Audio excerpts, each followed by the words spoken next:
नमस्कार, star prime 7 में आपका बहुत बहुत स्वागत है। मैं आपके साथ रजनीश तिवारी।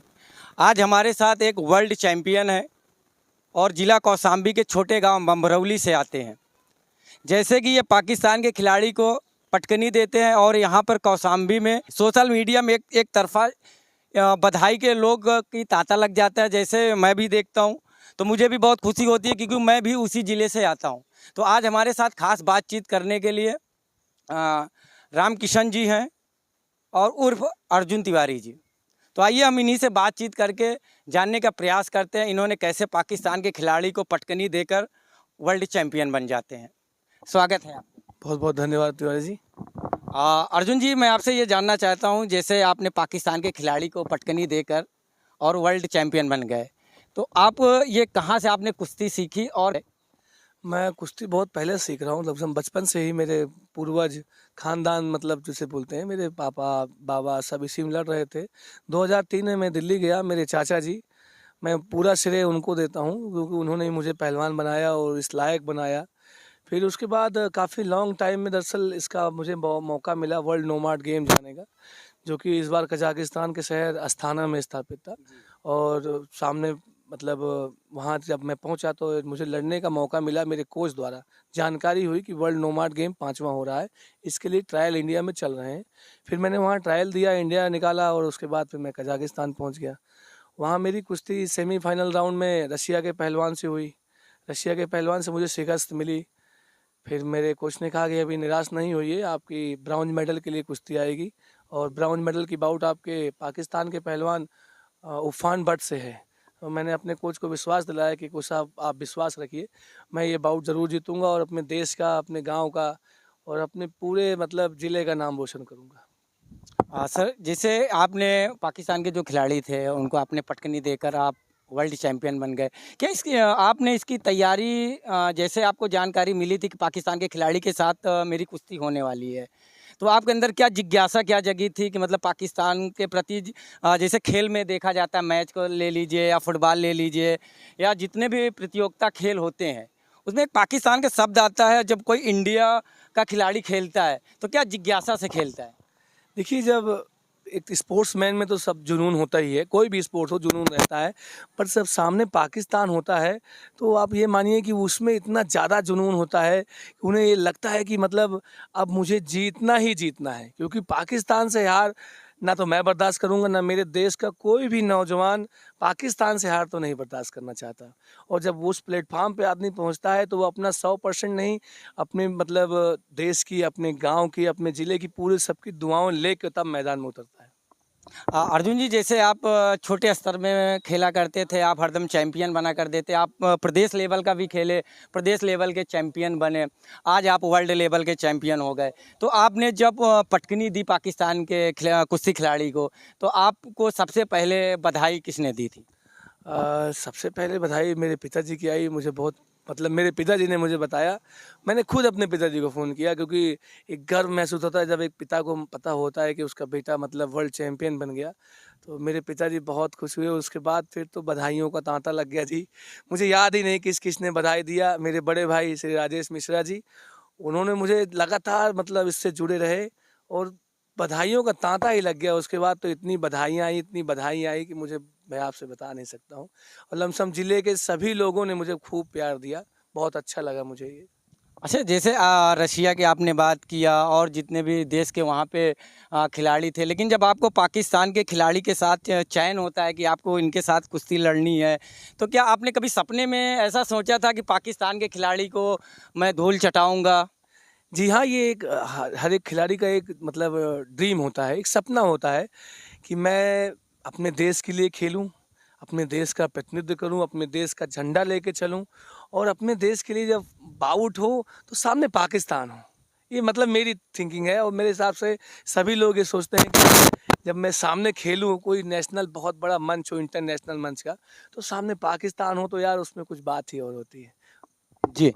जैसे आप एक छोटे से ज़िले कौशाम्बी से आते हैं, जी जी। जैसे कि हम लोगों को भी जानकारी हुई कि अर्जुन तिवारी उर्फ रामकिशन तिवारी जी वर्ल्ड चैंपियन बन गए हैं, तो हम लोगों के अंदर बहुत ज़्यादा खुशी थी आपसे मुलाकात करने से, आपसे बातचीत करने के लिए।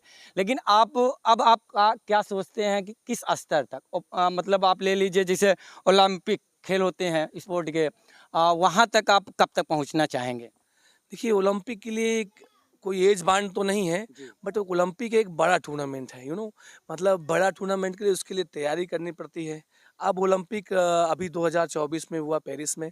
अब 4 सालों के बाद फिर दोबारा ओलंपिक होगा।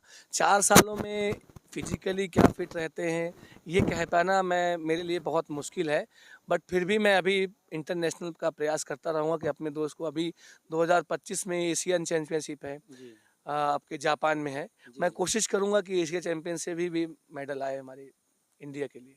अच्छा रामकिशन जी, जैसे आप ये सब कुश्तियाँ लड़ते हैं, प्रदेश लेवल का हो या एशिया लेवल को, अभी आपने जैसे वर्ल्ड लेवल में खेल के आए हैं, क्या ये आपको जो योगदान है क्या सरकार की तरफ से कोई सहायता प्रदान की जाती है? जी हाँ, ये मतलब पूरा जो वर्ल्ड नोमाड गेम का जितना भी मेरा खर्च था, ये पूरा हमारा फेडरेशन ने ही दिया था। मतलब होटल्स या ट्रेवल्स जो भी जितना खर्च था सारा ट्रेवल ने दिया है, और मुझे विश्वास है कि मेरा सरकार भी इसमें जो भी अनुदान करेगी वो भी मेरा पूरा साथ देगी। जैसे कि अभी आप खेल ही रहे हैं कंटिन्यू, और आपकी उम्र जैसे आपने लगभग 37-38 साल बताया, तो आपके सपने तो बहुत बड़े बड़े होंगे। जैसे अभी आपने बताया कि 4 साल बाद ऐसा समय आता है कि मेरी शरीर फिटनेस रहे या ना रहे, तो क्या मतलब सरकार के द्वारा जैसे हम लोगों को थोड़ा बहुत जानकारी है कि कोई वर्ल्ड चैंपियन बन जाता है तो उसको सरकारी नौकरी भी उपलब्ध कराई जाती है, क्या आपकी कोई ऐसी बातचीत हुई है सरकार के द्वारा या किसी सरकार के नेता के जी द्वारा? नहीं, अभी किसी द्वारा मेरी ऐसी बात नहीं हुई। साई सेंटर ने मुझे जो है 28 तारीख को बुलाया गया है, मैं जाऊंगा वहाँ पे।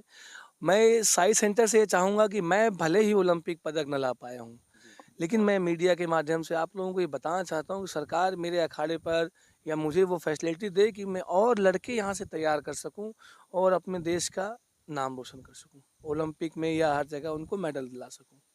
और जैसे कि आप वहाँ से आए होंगे, मतलब कि आप जैसे वर्ल्ड चैंपियन बन गए और फिर अपने आप गांव आए, जिला आए, तो आपको यहाँ पे कैसा प्रेम, लोगों का बधाई कैसा लगा, मतलब कि जब आप एक वर्ल्ड चैंपियन बन के आए? अविश्वसनीय, मतलब कोई कल्पना नहीं कर सकता। मेरे ज़िले ने मुझे इतना प्यार दिया है कि मैं इसकी कल्पना, कोई नहीं, मैं क्या कोई भी नहीं कर सकता कि इसकी कल्पना कैसे होती है, और कैसे मतलब हर जगह। जब मैं फ़्लाइट से उतरा इलाहाबाद में, वैभव करवेरिया जी, उन्होंने मतलब वहाँ पहुँचे अपने दल बल के साथ, श्री उदय भान करवरिया जी, उन्होंने दल बल के साथ, मतलब इतना मुझे ज़ोरदार स्वागत किया गया। फिर कौशाम्बी में मूरतगंज चौराहे पर, चाकवन चौराहे पर, कल्याणपुर चौराहे पर, चौराहे चौराहे पर मतलब मुझे इतना प्यार मिला कि मैं इसकी कल्पना नहीं कर रहा था। अच्छा, प्रदेश के सीएम या डिप्टी सीएम का भी कोई फ़ोन या बधाई? फ़ोन में इस इलेक्ट्रिक मीडिया के माध्यम से मुझे बधाई प्राप्त हुई। आदरणीय श्री केशव प्रसाद मौर्य, जो कि हमारी कौशाम्बी के शौर्य भी हैं, मौर्य भी हैं और सब कुछ है, उनके द्वारा मुझे बधाई प्राप्त हुई, और उनके भतीजे रवि मौर्य द्वारा, और जिला पंचायत सदस्य श्री कल्पना सोनकर द्वारा, उनके प्रतिनिधि आदरणीय जितेंद्र सोनकर द्वारा, और मतलब ये पार्टी लेवल नहीं, इसमें जितने भी समाजवादी के जिला अध्यक्ष जी और जितने भी नेता, मैं कहूँ आपको मेरे ज़िले के जितने भी नेता हैं, उन्होंने सब ने मुझे फ़ोन किया, जिला पंचायत सदस्यों ने, जितने भी हैं, सभी लोगों ने मुझे बड़ा प्यार दिया और मुझे बड़ी खुशी मिली। अर्जुन जी, एक चीज़ और मैं आपसे जानने का प्रयास करूंगा। जैसे आप वर्ल्ड चैंपियन बने हैं तो लोग आपके बारे में जानना चाहते हैं स्टार्टिंग से कि आप उस स्तर तक कैसे आप पहुंचे, आपकी पढ़ाई कहाँ से हुई और आप इससे पहले क्या करते थे, फिर आपको ये इसमें इंटरेस्ट कैसे आ गया कुश्ती में। जैसे आपने बताया कि मेरे फैमिली के द्वारा परंपरा रही है कि कुश्ती खेलनी है, क्या आपके अंदर और कुछ पाने की जुनून था या फिर यही था? देखिए, कुश्ती सीखने का मतलब मैंने तो अपनी परंपरा से लिया। बस आजकल के नौजवानों को मैं सिर्फ इतना ही कहना चाहता हूँ कि शेर बनो, सिंहासन तो खुद ही मिल जाएगा। क्योंकि आप जब शेर बन जाएंगे तो सिंहासन तो आपके लिए ऑटोमेटिक ही मिल जाएगा। तो अपने आप में हर हर बंदे के पास एक टैलेंट होता है, जो स्पेशल चीज़ जो वो खुद कर सकता है, उसके अलावा कोई उससे अच्छा नहीं कर सकता। उस टैलेंट को पहचानिए। आप अपने ज़िले में ज़रूरी नहीं कि पहलवान ही बने, हमारे ज़िले में क्रिकेट है, फुटबॉल है, हॉकी है, अनदर बहुत सारे स्पोर्ट्स हैं। आप उसका चयन करिए, एथलेटिक्स बनिए और अपने देश के लिए हर बच्चा गौरव से कहे कि मैं एक भारतीय हूँ और मैं भारत के लिए पदक लाना चाहता हूँ। ये हमारे साथ अर्जुन तिवारी थे उर्फ रामकिशन जी थे। और मैं आपको बता दूं कि ये जो आप जहां पर मैं खड़े होकर इंटरव्यू ले रहा था, ये इसी स्थान पे ये अखाड़ा था जहां से इन्होंने खेला। ये छोटा सा गांव बमरौली है, ये कौशाम्बी जिला के सिराथू विधानसभा में पड़ता है। और आप ये समझ सकते हैं कि छोटे से जगह से ये आज वर्ल्ड चैम्पियन बन जाते हैं। आप इनके बारे में क्या और जानना चाहते हैं तो आप हमारे फेसबुक या इंस्टाग्राम या फिर यूट्यूब में कमेंट करके बता सकते हैं। जिस प्रकार इन्होंने अपने ज़िले का और प्रदेश का और देश का गौरव बढ़ाया है, तो हर एक युवा को इनसे प्रेरणा लेनी चाहिए कि हमको कैसे, चाहे कुश्ती हो या फिर क्रिकेट का मैदान हो या वॉलीबॉल हो या फुटबॉल हो, जब आप सोच लेते हैं तो उस स्तर तक पहुंच जाते हैं।